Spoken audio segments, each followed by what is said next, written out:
Now, we obviously, every game isn't the same game, literally. But no, literally, every game is the same game. Obviously, this is not true in a strict sense. Yeah, unpacking is not the same game as sumo wrestling. We tried to find two games as far apart as possible. That's pretty far apart. It's far apart enough.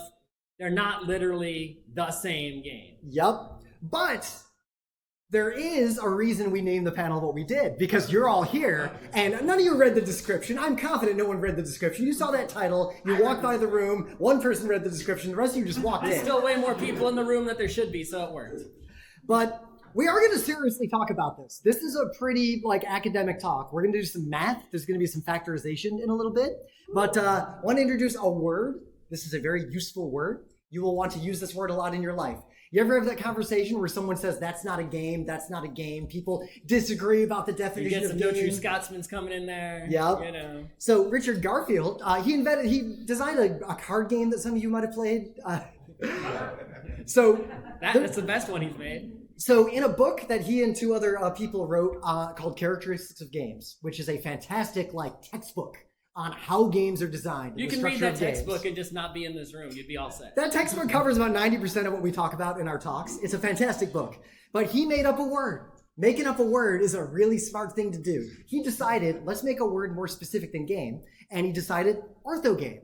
Orthogame is talking about what a lot of people think of as games. Competitive games. Games where someone wins and loses, like Candyland or chess or ice hockey. Those are ortho games. Dungeons and Dragons is not an ortho game unless you're a sociopath. But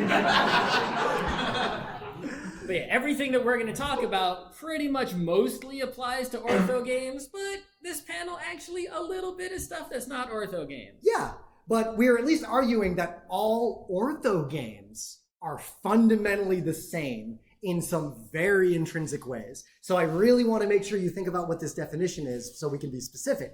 An ortho game is a competition, meaning there are winners and losers, between two or more players. It can't just be you playing a game by yourself. A solitaire game is never an ortho game. You agree upon the rules. Like the game, if I didn't consent to playing it, it's not a game. And a method of ranking, meaning the players will be ranked in an order from who did the best to who did the worst in some fashion. Right. So if you're just playing Jackbox, I mean, technically there's a winner in Jackbox, but mostly it's everyone had a good time, ha ha ha, everyone's a winner. That's not really an ortho game. Yeah, don't play Jackbox games to win. If you take Jackbox seriously enough that you even remember who won, you have a problem. So what we're going to talk about today is a framework. What we're trying to describe is a way of thinking about games that will help you better understand how games work, what games are, how and why games are designed the way they are, what you like and don't like about games.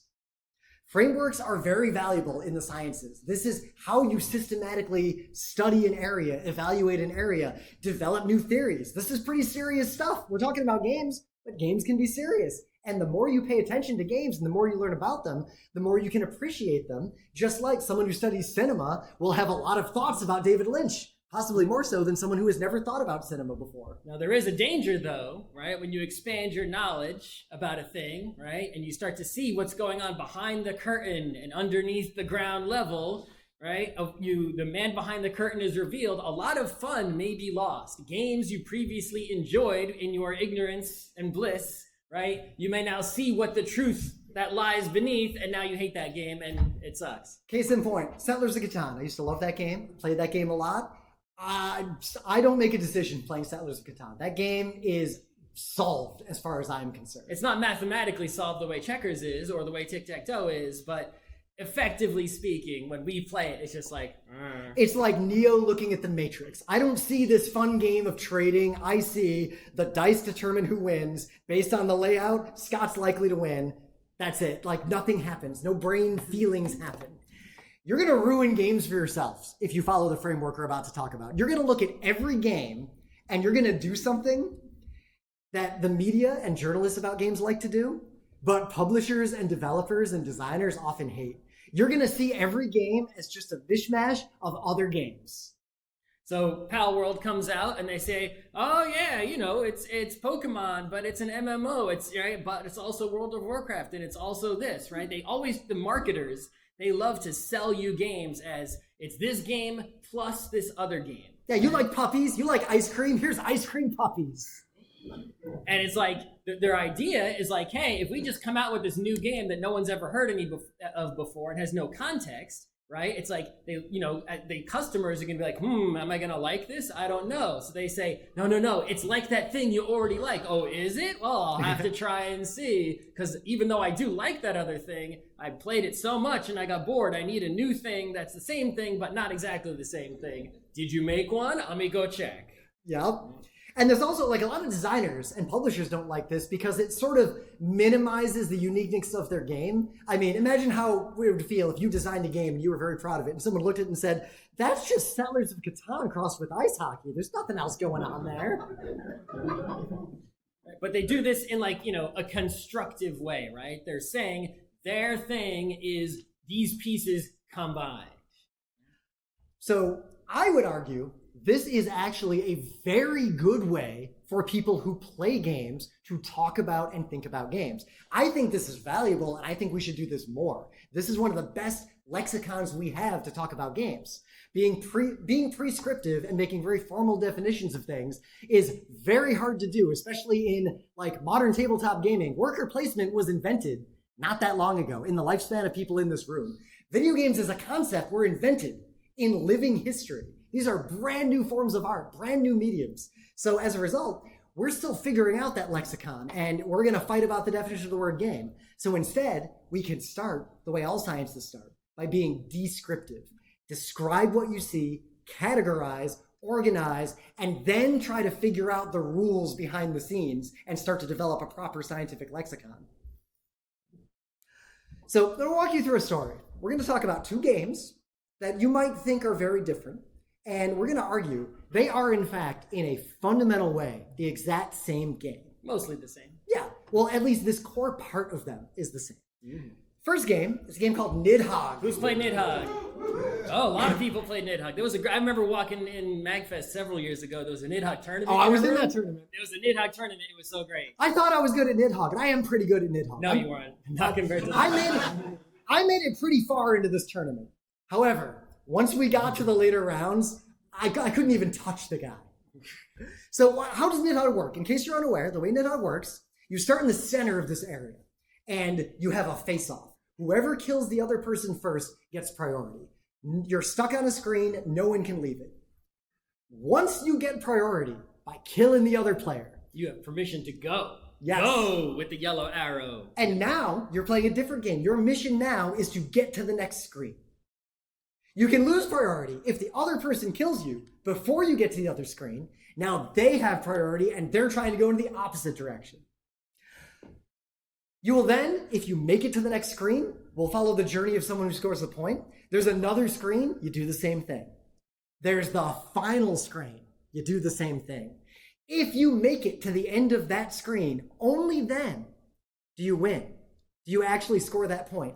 If you go back and forth until you push it all the way over the edge, that's all for nothing. There's no score, there's nothing.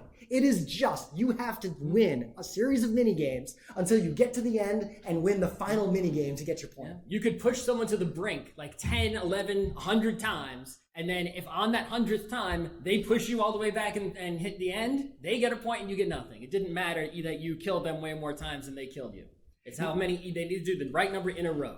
Now, a lot of you raised your hands. Nidhogg is a really exciting, tense game. It's fun to watch and fun to play. This balancing mechanism, I've seen people use a spring to describe it. You're both pulling on a spring. It's really fun. It makes a good game.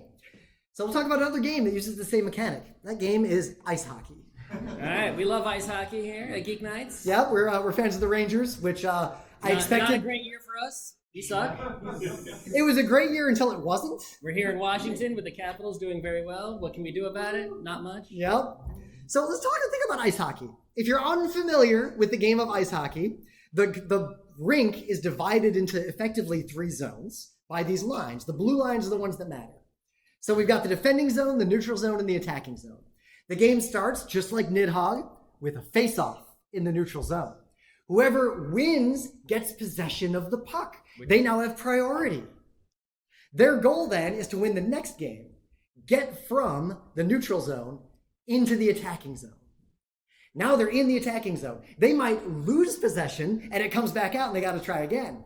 But they're in the attacking zone. But that doesn't get them anything. Then to get a point, you got to go further. While in the attacking zone, you have to score a goal. It's basically the same core mechanic. You have to win in a zone, move on to the next zone, win that zone, and then push it over the line to score. You could spend 20 minutes in a period in the offending zone, but if you don't score a goal, that 20 minutes meant nothing. Yeah, and you could go into the other zone all you want, but you need to have that puck. You need to have priority, right? If you don't have the priority, it doesn't mean anything. You go up to another goalie with no puck. He's like, what are you doing over here? You should be defending. So if you've watched ice hockey but never watched Nidhogg, they are similarly exciting for a lot of the same reasons. And thus, we could start to analyze this mechanic under here, this balance beam, this spring, whatever we want to call it. There's something there that is shared between these games and can be talked about with the same language. It's doing the same thing, serving the same function, and it is likely an aspect of why both of these games are very exciting to the people who enjoy them. So now we're going to do some math.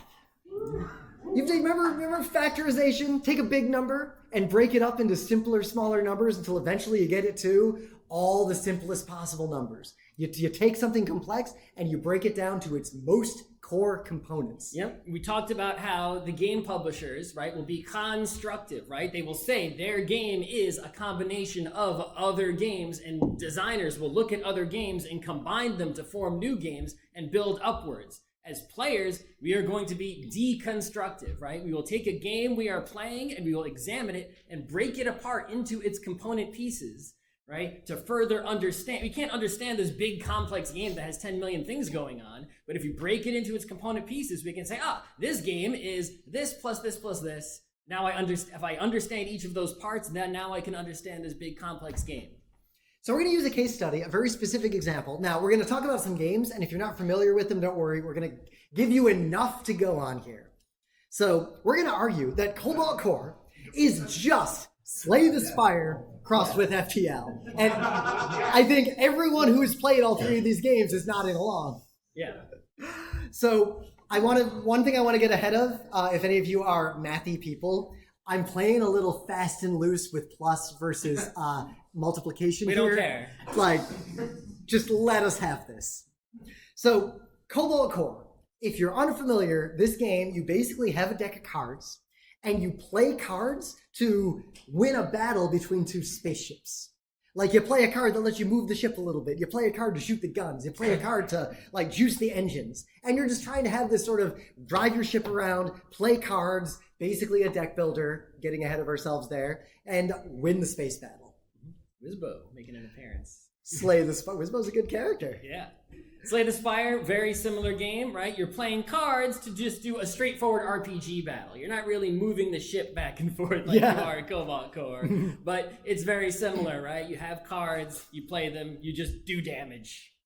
And don't take damage also. Yep. And of course, FTL. This is basically an RTS. We keep using these game mechanic terms. Think about how we already talk about games. We have genres like real-time strategy game. We're already doing this naturally. We just need to explore it a little further and push it a little deeper. In FTL, you're the captain of a ship. Tell someone to go man the shields. Tell someone to put out that fire. Oh no, we've got boarders. Eject them into space. And all these games are so-called roguelikes. Yep. So what does all that mean? If Cobalt Core is Slay the Spire times FTL, how can we factorize this? Well, first, I gotta be clear, there are more aspects to these games than what we are analyzing. Slay the Spire has some other things that aren't relevant to this conversation going on in it. They don't got all day. Yep, FTL has other things going on. Cobalt Core has a few tweaks, like it has this story and you play with different characters. So all three of these games do have some special sauce. But in an idealized situation, and just to make my charts a lot simpler, we're going to ignore all that little special sauce. So, Slay the Spire. All right. So Dominion, I mean, I think, was there a deck builder before Dominion? Maybe there was. But Dominion was really the first deck builder that mattered. And it's still probably the biggest deck builder. So you have Dominion, which is about the deck building, which is one mechanic of Slay the Spire. You're building a deck. And then Rogue, right? Games are called roguelikes. I don't know how many people out there have heard and maybe even used the term roguelike, not understanding that there was a game called Rogue, and it means that the game is like Rogue, right? And Rogue was a game where it procedurally generates a world, and you play until you die, and then when you play again, you basically have to make a whole new world, right? And so you have these runs, and that's what defines the roguelike genre, is a game in which you sort of generate a scenario, you try to beat it, you succeed or fail. Either way, if you fail or succeed, you can't just continue. You have to start anew from the beginning each and every time. But then add Dominion to that. Instead of playing the game by moving your little cursor around and managing an inventory, you have a deck of cards, you play from it, you play your whole hand every round, you throw it away and redraw, and you're adding cards to your deck and evolving your deck over time to play Rogue. And then Slay the Spire is just both of those mechanics happening at the same time, and Cobalt Core is basically just that. So what about FTL? FTL is, now we're going, you think we're going to a certain level of depth. We're going to go so much further down this rabbit hole than you're expecting. So FTL is a blob. I'll get back to that blob in a second. And Rogue. It's a roguelike just like Slay the Spire. You pick which direction to go in the map. You have permanent death. It's the same kind of thing. But it's this mishmash here. The designers even talked about how they were inspired by being a captain on a starship in Star Trek. They were inspired by Command and Conquer and real-time strategy games specifically. They were inspired by Battlestar Galactica. But the show, someone on a bridge yelling for people to do things. Yeah, that board game is nothing like FTL. No, not at all. They were inspired by all this mishmash of ideas, but it's very clear that those ideas come down to you're the captain of a ship and you have to tell your crew what to do. So you're the captain of a ship and you have to tell the crew what to do, plus Rogue is FTL. All of that with Slay the Spire is just Cobalt Core. So let's go a little deeper. What's Rogue? Well, you can take Rogue out, right? Yeah.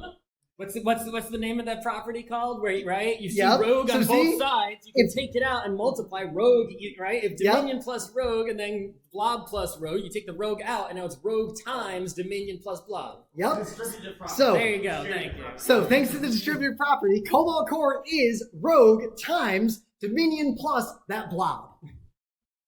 So we can go deeper. We've extracted something though. We've extracted a mechanic. Rogue is a mechanic. Whatever that means, we have a word for it, roguelike. It's both a genre and a mechanic. So we start to give names to these things. When you get close enough to the bottom, or you find a really true pattern, we tend to naturally give them names. And the fact that those names arise is important, and we should study that. So we talk about roguelikes, we talk about deck builders. So it's very easy for an expert, someone like us who's played a lot of games, lectured on games, studies games, can say Cobalt Core is a roguelike crossed with deck building and that blob of being a captain, whatever that is. So what are roguelikes then? Well, Cobalt Core has this concept of a deck builder and has this concept of being a ship's captain, as we saw from the previous equations. Slay the Spire is a deck builder, and FTL, you are a ship captain. So these are all roguelikes. There are definitions of roguelike that are out there that people like to write. They are insufferable. They are pedantic. I think everyone who uses the word roguelike disagrees with at least some part of them. Isn't it much easier just to say that all three of these games are clearly roguelikes? Whatever roguelike is, we don't know what it is. We can't define it strictly, but we can definitely say that these three games are roguelikes, and we can prove it with math. So what about that blob? That blob is a different kind of thing, because if we can get something down to a mechanic that has a name, that becomes a symbol that we can use in our conversations. But whenever you find a blob like that, just like in maths, when you find something irreducible, there's something special going on. There's something unique. I would argue if you try to do this to a game and you find a blob that you can't reduce into more game mechanics, you found a new genre. Or You either found a new genre or you found some sort of special sauce, right? It's like that is the thing that, because we said at the beginning, yeah, obviously not all games are literally the same, but every game is going to have something that is unique about it, something that is different about it, right? And so if there's something there and you say, I don't know any other games that are quite like this particular blob, this, right, whatever this is, right? I can't figure out, it's not, it can't figure out anything else that adds up to create this, whatever it is. That is what is making this game special. Maybe this game has something worthwhile. If you break a game down and you find all pieces that are well known to you, I say, oh yeah, it's just these 5 pieces. We know these 5 pieces. Maybe that game isn't so exciting. Yeah. What does it have going for it? The games that tend to be irreducible like this are the ones that are sort of the first, last, and best of their genre. Like Chrono Trigger. I really think it is the first, last, and best of a genre. A lot of people have tried to make more things that are like Chrono Trigger. I would argue they've largely missed the mark. Even if they were good, they didn't hit that consciousness. There's no consensus that they are a spiritual successor to that game. We're not going to talk about Radical Dreamers. But Bionic Commando was a pretty irreducible game in the NES era, to the point that when Bionic Commando Rearmed came out, they made a new big Bionic Commando 3D-ish game, and they made a remake of the original, and the remake was more popular than the new game they made. There was something special going on. That arm cannon, swinging thing was special sauce. But what really is a mechanic? Mechanics are out of scope for this panel because we have I skipped ahead. We have a lecture we've given that we'll get to in a minute, but mechanics are special because mechanics can still be broken down. Even if we say something is a mechanic, we've gotten it to the point where we've given it a name like roguelike. They do go deeper because Rogue was canonically, per the creators, they were inspired by games like Colossal Cave Adventure, exploring a dungeon, exploring a cave, and Dungeons and Dragons. Yeah, in Rogue, you do all the D&D things. You fight monsters in turn-based combat, you get XP, you level up, you collect loot, right? You do all the things you do in Colossal Cave. You explore a cave. I mean, you do that in D&D too sometimes. Yeah. But, you try to find, the secrets and get to the bottom, right? So there you go. Now, D&D, not to go even deeper, but Dungeons and Dragons is actually kind of just based on war games. Straight up war games. And there's a whole history of how D&D evolved from things like chainmail and literally Prussian war games used during wars in Prussia. But that's out of scope for this talk. So we've gone from games all the way down to game mechanics. We can say that Slay the Spire is a game where you add cards to your deck, cards cost resources. The game is turn-based. You discard your hand every turn. There is a list of mechanics. Is that the bottom, though? Just a list of mechanics. What are the mechanics in Dungeons and Dragons? Make a decision from a decision tree of what you're allowed to do in the scope of the rules of the game. Roll some dice to decide if it succeeded or failed. Move the story forward. Every game can always be broken down to a list of the mechanics that happen in it. These are pretty simple. I mean, turn-based games, it feels like that's one of the most atomic things you can get to. A lot of people don't even think about turn-taking as a mechanic. It's so natural to us. That's why we tend to talk about things like roguelike, because that's what sets a game apart from another game. Those really common mechanics. You don't say, this board game, it's a turn taker. It's most of them are turn takers except for the simultaneous turn ones. There's only 2 kinds. I can name a game that's just a turn taker. Candyland. Right, it is just a turn taker. Fun fact, I gave a talk, Scott didn't come to the second PAX Australia, and the talk was called Beyond Candyland, and I lost the audience for about 20 minutes until I learned nobody in Australia had ever heard of that game. That game is largely unknown outside of the United States. That's why they're smarter than us. So the question of what is a game mechanic, these things like taking turns, I'm just going to say, we'll share some, you can Google this later, but we gave a talk at PAX that is a full hour long just on worker placement and what that is as a mechanic. And we've got other talks on other kinds of mechanics. We don't want to go too deep down that road, but game mechanics are a foundational and fundamental piece of games, but they are not actually the atoms of games. Game mechanics are still a layer. They're like the atoms, and we're going to be digging into the quarks now. All right, so let's talk about Yahtzee, right? we broke down a pretty complex game, Cobalt Core, right? It's broke down into other complex games. That's how complex it was. Yahtzee's a really simple game. Yeah. Right? How can we possibly break down Yahtzee into smaller pieces than just to say it's Yahtzee? To make sure, you know what Yahtzee is, right? Is anyone here not? Okay, people are nodding. What game is smaller than Yahtzee that you can like add together to make a Yahtzee? Right? It's almost like some non-game, right? Well, Yahtzee Junior here, right? Is this the exact same game as Yahtzee? No, it has like the rules are simpler, right? It's for the children. The score sheet is not so complex. There's less math. You don't even need to add. You just need to be able to tell Pikachu apart from Charmander, right?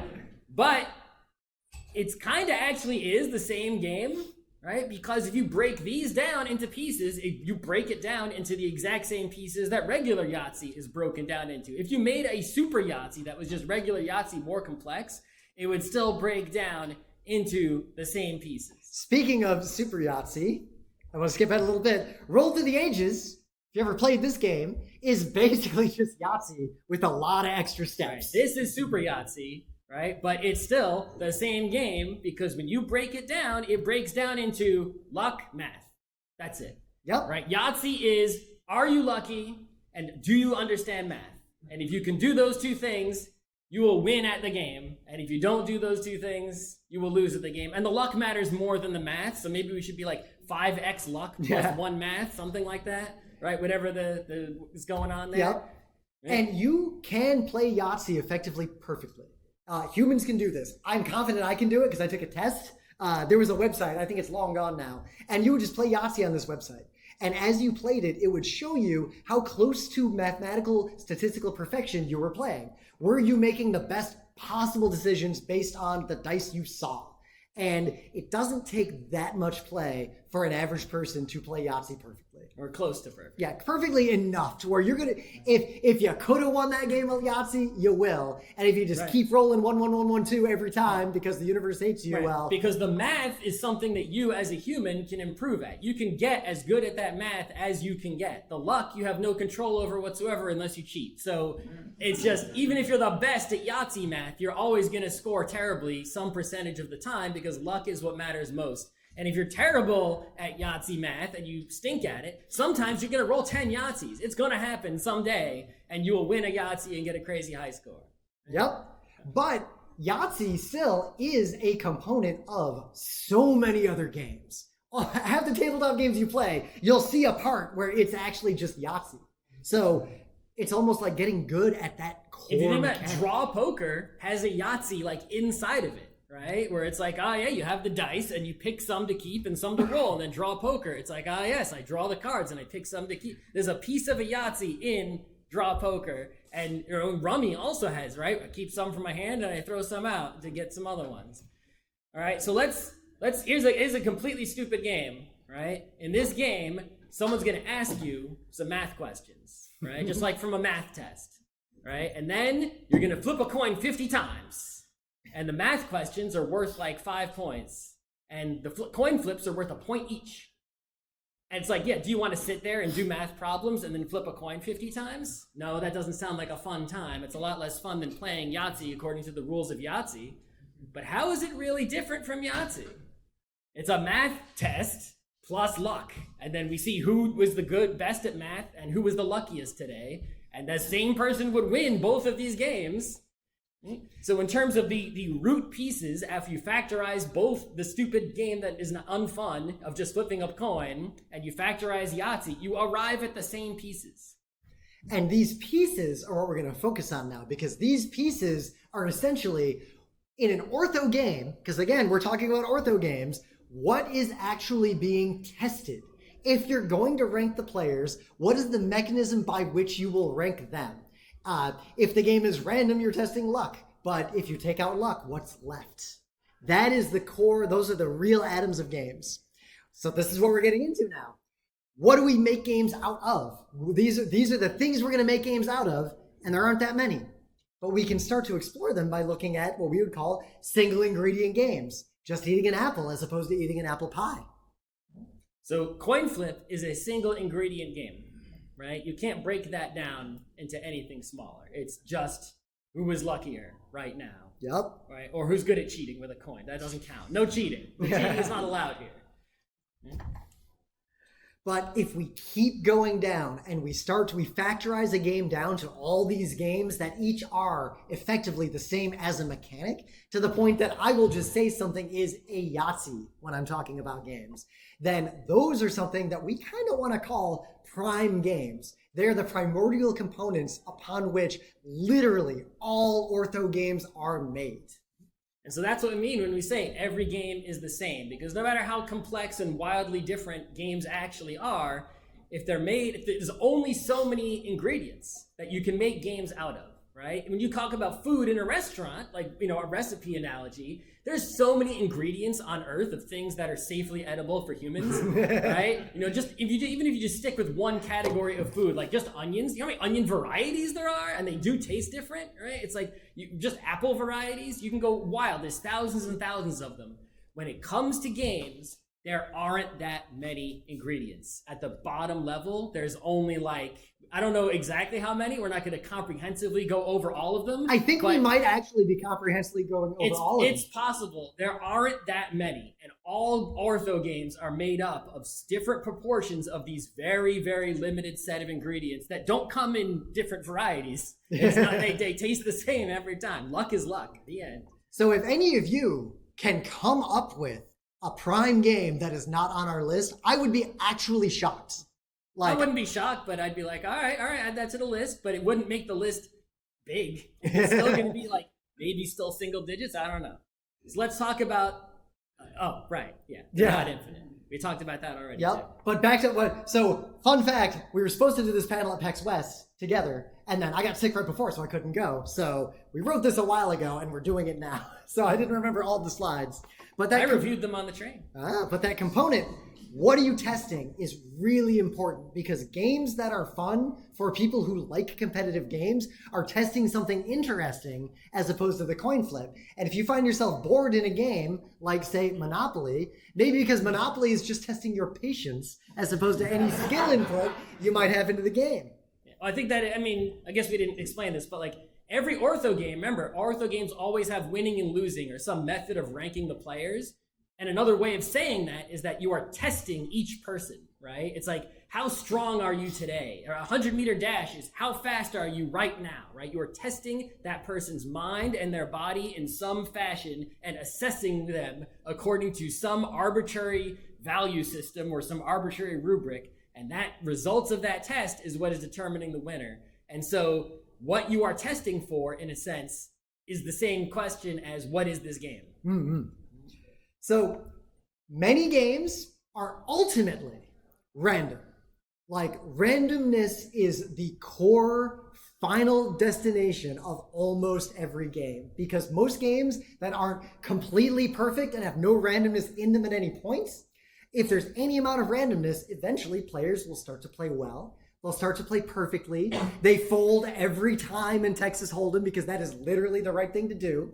And then the only thing left that determines the winner is what cards people drew. If Scott drew a royal flush, he just wins. There's nothing I can do about that. And that's what's going to determine. You play a game like Risk, all those decisions you make don't actually matter. Once you're playing the game with reasonable proficiency, then the luck of the dice and the luck of the cards is literally all that's left.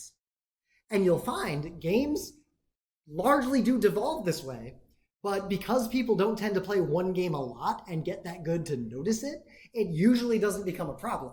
Like Settlers of Catan is just random if you're all good. Right. If everyone at the table playing Settlers is like a Settlers expert, they know everything, they're tracking everything, they know how many everything's in the deck, they know the perfect strategies, then the dice rolls are going to separate who wins from who loses. Right? But if someone isn't perfect, if someone is less than perfect that day, maybe it's an off day, maybe they got distracted, or maybe they just aren't as skilled and practiced, they're going to get crushed, right? Even, the luck might help them, it's possible, I guess, but probably not, because the luck isn't that significant as it is in some other games. Yep. And you might think, but what if I am trying to control the randomness by betting in some fashion, or I'm gambling, or I'm playing statistics?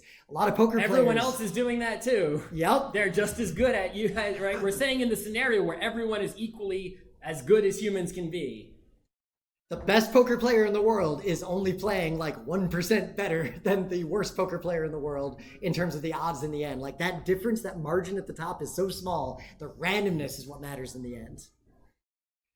So a second kind of game. How many of you have played the original Smash Brothers on the N64? So what happens if two characters are the exact same character, just standing on a flat surface with no nonsense, and both characters do the exact same attack at the exact same distance, same frame, on the exact same frame? They push the button on the exact same frame. Two Kirbys are going to punch each other, and the punches hit on they hit at the exact same time. Which Kirby gets hit, or do they both get hit, or does nobody get hit? What happens? Does anyone know what happens? The word port. Port priority.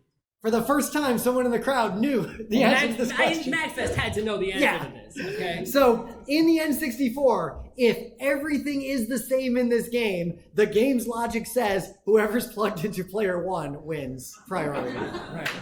It's just arbitrary. It's like, just pick a winner. It's like, it's you. Congrats. Right? There wasn't any test, really. There wasn't really any luck. Right? You're testing the manual of creation for the Nintendo 64 and this game. You're testing the code. But this is different from random. A lot of people will conflate randomness with arbitrariness, and they are very similar, and actually they often have the same effect, but the difference is that this is arbitrary in that it was decided in advance. It's not going to change. A player could know this by coming to this talk or watching any of the YouTube videos from people who still play the original Smash Brothers. Now, does this come up in the game that often? Not necessarily. But imagine Neo in the Matrix versus Neo in the Matrix. The two people who are at this MAGFest right now playing Smash Brothers over on the 64s. They're here every year playing Smash Brothers. They might have died 20 years ago. It's their ghosts playing this game. Those people are gonna run into port priority. And once you are that good, port priority will now be the sole determiner of who wins. And if those people played a whole bunch of Smash games against each other over and over and over again, the person who had their controller plugged into the right port is going to win a small percentage more of those games and try to declare themselves the champion. Deservedly? Maybe not. I think you would have to play and swap the controllers each time or write down, who, right? It's sort of like in sports, like, hey, sometimes you're the home team. That's just kind of arbitrary, but sometimes it matters. Yep. Right? The good old perfect information game, the chess, the checkers, the Go, the games where there is no randomness, there is no secrecy. Every state of the game, every change in state of the game is perfectly visible and available to all players. Nothing is hidden. You can see everything. These games are special, but perfect information games do break down pretty hard. They are always solvable. Now, solvable in a mathematical sense doesn't necessarily mean solvable with the resources we have access to on Earth in the time span of humanity. Right. If you want to understand what solved means, right? Tic-tac-toe is a mathematically solved game. It has an answer, right? It's if you go first, you can basically win or draw at the worst if you do this. And if you are going second, the best you can do is to force a draw unless the first player is really stupid and they let you win. Yep. But if both people are playing and understand the game and know the solution to the game, player one can win and draw at worst, and player two can always force a draw as long as they play wisely. That's the answer to the game. There's no reason to play the game. Chess has an answer like that. We just don't know what it is because chess is too big. If you made the tic-tac-toe board too big, the same thing would apply. We no longer know the answer. Go, the board is even bigger, and we still don't know the answer. But we do know there is an answer. Eventually, someday, there'll be a supercomputer, maybe if we survive that long, and it will say, aha, first player in Go actually is going to lose. Or who knows what it is, right? Nobody knows. But now, there is an answer.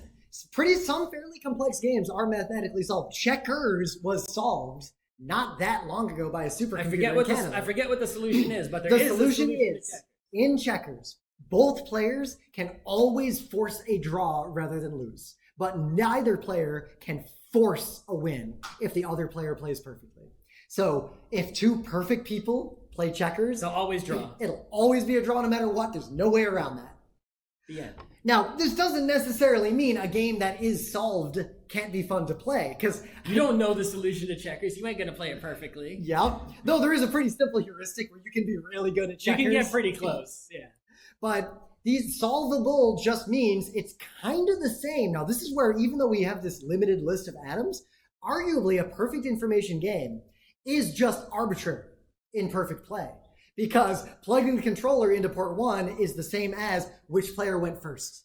It usually comes down to that, which player went first. Right. So when we say every game is the same game, right, we're saying, yes, chess, checkers, tic-tac-toe, Go, they're all the same game because they're all testing the same thing. Who went first? Yep. It's just who went first. You're the winner. Congrats. Now think about the word testing again. We keep coming back to this because the test in an ortho game is the question you don't know the answer to before you play. You don't know who's going to win the game before you play it. But once you understand the game, you might know who's going to win it before you play it. At which point you don't even need to play it. Having thought of the game immediately determines the result. Right, knowledge. So I think this is a thing that people don't sort of realize or don't recognize all the time. Sometimes it's really obvious when a game is a knowledge game, such as Trivial Pursuit or Jeopardy, right? It's just saying, do you know this? You win. You don't know it? You lose. It's very binary. It's just checking, does the person playing the game know something, right? If you do, good. But a lot of times, far too many times, this is hidden in a game. For example, Street Fighter 2 is a knowledge game. Do you know how to do a Hadouken? If you don't, you're in trouble, right? If somebody knows how to do a combo, they're going to beat you because they have, not because they may be better at strategy of fighting games and all, that sort of stuff, but just because they know something you don't know. They know how the mechanics of the game work because the game doesn't explain to you like a drive, impact, cancel, whatever the hell it is, right? And they know that stuff because they studied somewhere and now you lose because they know something, right? You go to play a MOBA and they go to the item shop and someone actually knows what all those freaking items do, even though they might be worse at clicking than you, right? They don't have these other skills that are required, but they have knowledge, and now you lose because you bought some really stupid items and have a bad build, and they just destroy you with numbers, right? That's a knowledge game. All knowledge games are the same. It's did you study the thing? And if you want to win in a knowledge game, just study whatever the heck the knowledge game is going to be asking of you. And if there's a knowledge game and you don't feel like studying it, don't bother playing because you're going to lose to people who studied that game. Now, this overlaps a little bit with perfect information games because knowing the solution to a game could arguably be knowledge. Knowing a strategy, knowing even one chess opening. Even if you don't know anything else about chess and you're terrible at chess, if you learn the first two moves of one opening, you'll win games like 50 or 60% more often just by knowing that. So an arbitrary distinction we could make is that the difference between a solution within a game like this and a knowledge game would be, could you derive the solution from first principles within the game itself? As in, you could figure out the solution to tic-tac-toe simply by playing tic-tac-toe or by examining the rules of tic-tac-toe in detail. Whereas knowledge may be testing your knowledge of something that is external to the game in some sense, like a trivia game is testing, what do you know about the news in the 70s? Because that's how old your family's copy of Trivial Pursuit is. Sports.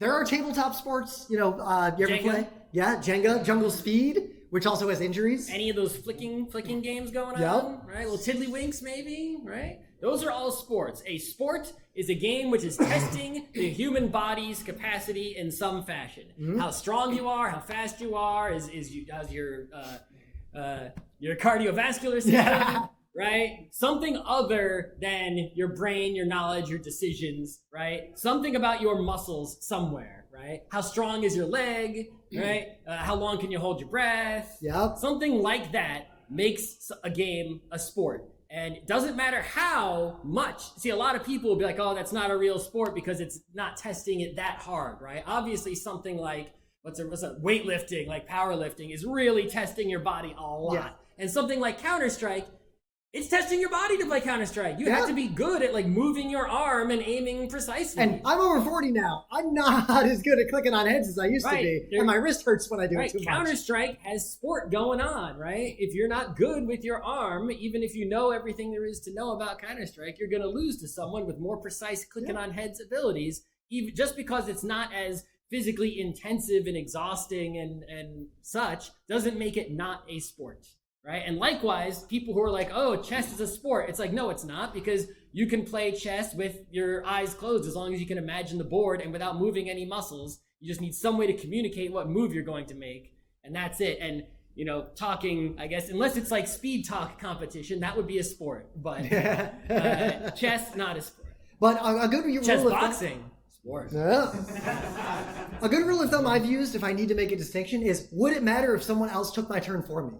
Or did my action for me? Would the other player say that's not fair? If someone else physically moves the chess piece for me, that cannot impact the game. But if someone else moves the hockey puck for me, they're going to do way better than I'm going to do. Yeah, I can't even skate. So you know, obviously all the sports are dramatically different, right? When we're, you know, examining just the world. But you can break them all down into who has the best human body, at least according to the standards of this particular sport. Yep. That is the question all sports are asking is, does your body meet the arbitrary criteria that this sport is asking for? So think about factorizing a sport just like we factorize a game. Ice hockey is testing, you know, running plus having knives on your feet plus moving a stick around plus punching. Yeah, plus, you know, but there's also, right, things in sports that are not just that. Right?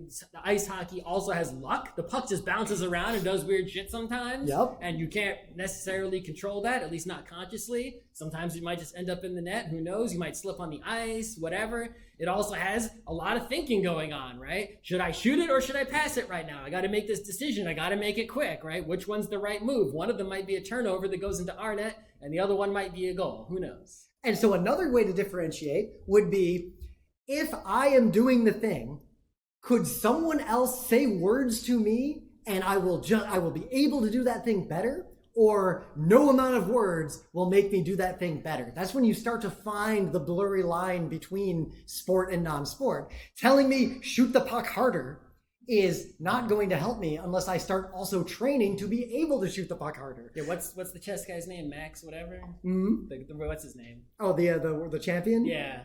I forget his name. What's his name? Yeah, that guy. Magnus. Not Max. Max. If I sit there at a chessboard and Magnus Carlsen tells me what move to make, guess what? I'm going to win.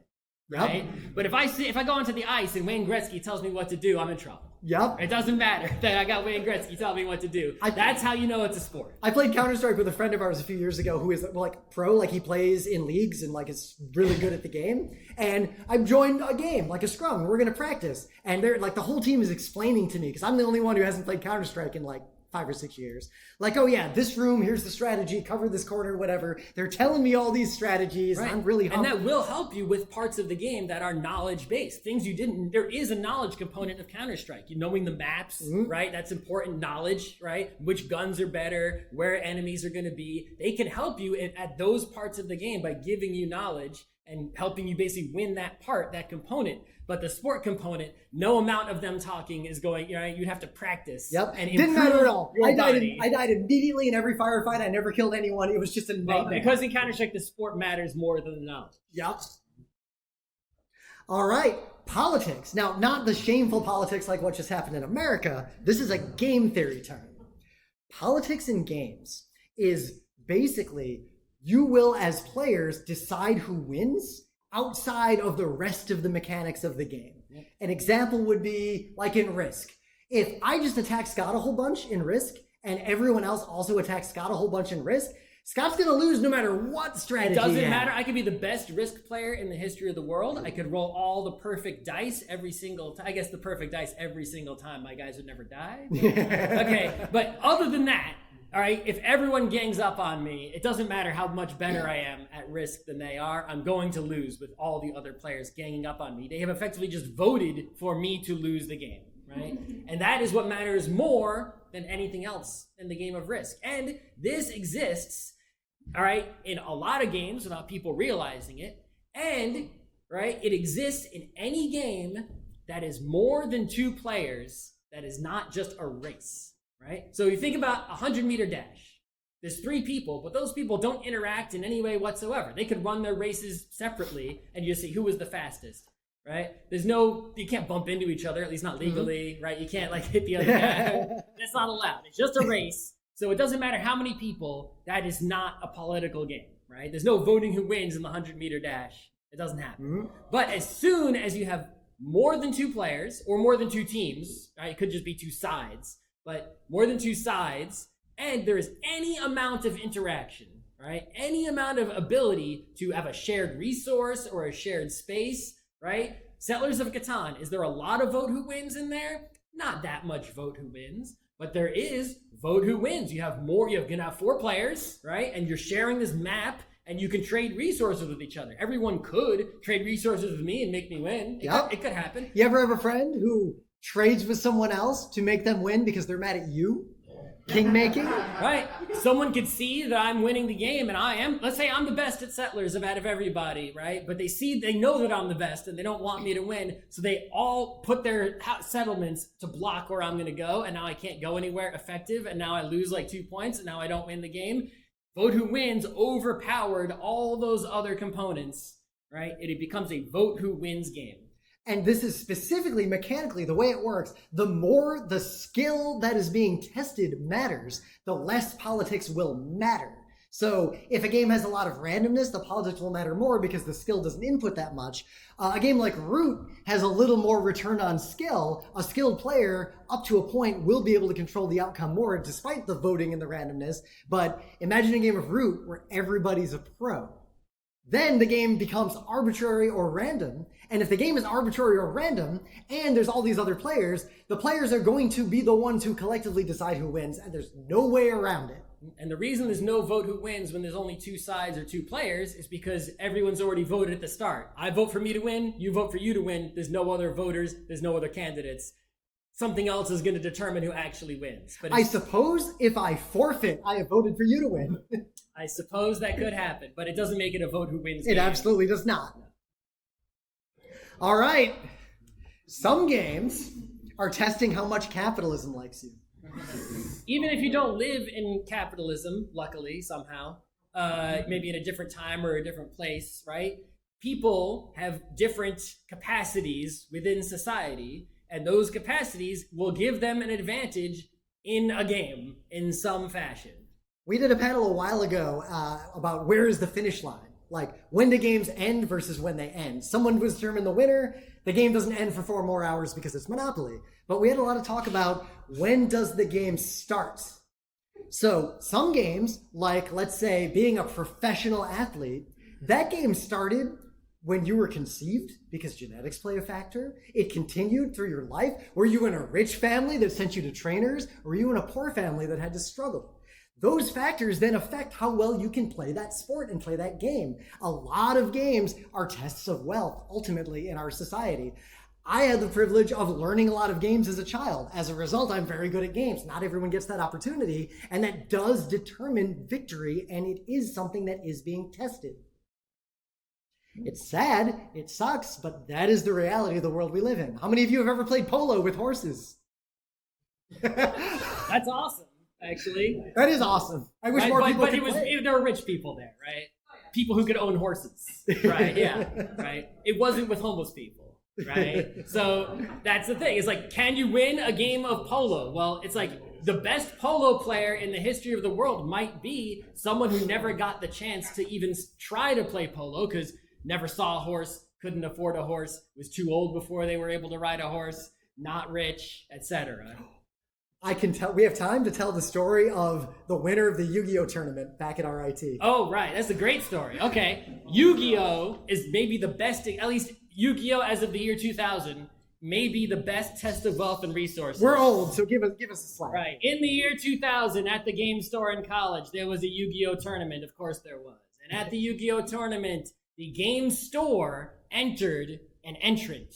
Right? It wasn't a player who came and paid the entry fee. The game store put an entrant into the game. It was not a store employee. It was a bottle of vanilla Coke. And the bottle of vanilla Coke had a deck that was the god tier deck made from the store's infinite supply of Yu-Gi-Oh cards. You know that case in the front of all those gaming stores? They just emptied that into this Yu-Gi-Oh deck. Right, the best possible Yu-Gi-Oh deck that you could construct in the year 2000. It probably cost who knows how much money. If you could have afforded to buy the deck, you could have taken the seat away from the vanilla Coke and won the Yu-Gi-Oh tournament. I don't think it actually won because instead of it actually playing properly, it just followed like this really simple set of rules. It was like a bot. Basically. It wasn't just a bottle of vanilla Coke. It was a 20-ouncer, though, not a can. Oh, very important. Very important. It had a little piece of paper with it that described what it will do on its turn. Right. So it was a bot. If it wasn't a bot, it probably would have just won the tournament. I think it came in second. Yep. Right. But the point is that being good at Yu-Gi-Oh didn't matter in the game of Yu-Gi-Oh. Knowledge of Yu-Gi-Oh cards didn't matter in the game of Yu-Gi-Oh. Your ability to purchase and own Yu-Gi-Oh cards is what mattered in the game of Yu-Gi-Oh. It is a test of wealth and resources. So, let's make up a game. Let's play Guess the Quark. If games are testing something in the world. Like we're not going to go too reductive here.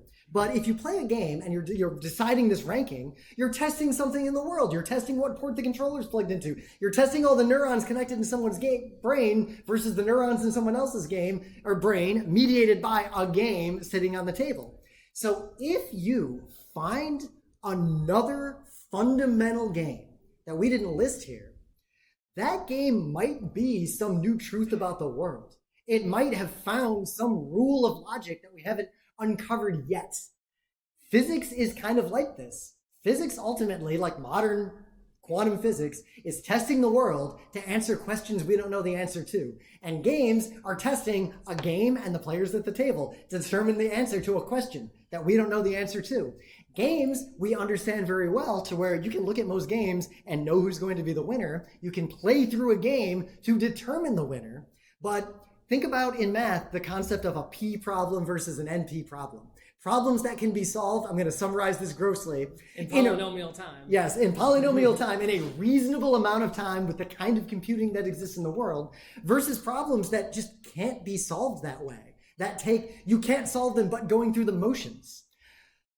Some tests, like quantum physics, you played the game to find out the answer because there was no other way to find out the answer.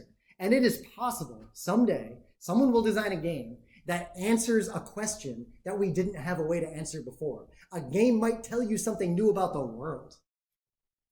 And that's the last one we had because we couldn't think of anything else. Right. There might be some others out there, but yeah, basically, when we say every game is the same game, we're saying that list of prime games, luck, arbitrary, right, sport, right? Every game that you can think of is those pieces combined and mixed in some proportion to some degree. And those pieces make game mechanics. Those mechanics make games. Collections of those games make genres. So gamers already knew this. We figured all this out and started using these words all on our own naturally. And that's something fascinating that we are, as humans, our species is very good at figuring things out and describing them, even if we don't realize it. So the next time someone complains about using a term roguelike or breaking their game down into its parts, remind them that is a unique and powerful aspect of human sentience and that they should not denigrate it. Okay. So where do we take you? We're done. Over this hour. We have 2 minutes. We're basically at the end. Right. So basically, I do recommend that you try to do this to games. And we're not kidding. You're going to ruin a lot of games for yourself. You're going to be like, oh, this game is just a sport that I'm bad at. Oh, this game is just voter wins. Why should I play this anymore? You just guys voted for me to lose. This game isn't fun anymore. So my advice to you, do this anyway. Because if you do this, the games that you still find fun are some of the best games in the world. And maybe I'll find more people to play Hansa Teutonica or air hockey with. So I hope this was enjoyable. All right. If it was not enjoyable, or whether it was or not, tell the MAGFest staff what your opinion so that they can treat us negative or positively as is appropriate. If you want a $1 sticker and promise not to vandalize anything with it, you can come and get one. We also have flyers, links to our website, and We are doing more panels. Yes, tomorrow at 9 p.m. Take your freaking turn. This is a panel about why board games take so long to play and how to force your friends to go faster. Then on Saturday, me and my partner Emily are talking about the art movement that we believe exists after postmodernism that is uniquely reflected in video games. And then on Sunday, the 39 You're not games gonna be you here must Sunday. play. You're going home. It's 1 p.m. You'll be over your hangover by then. Enjoy your MAGFest. Yeah.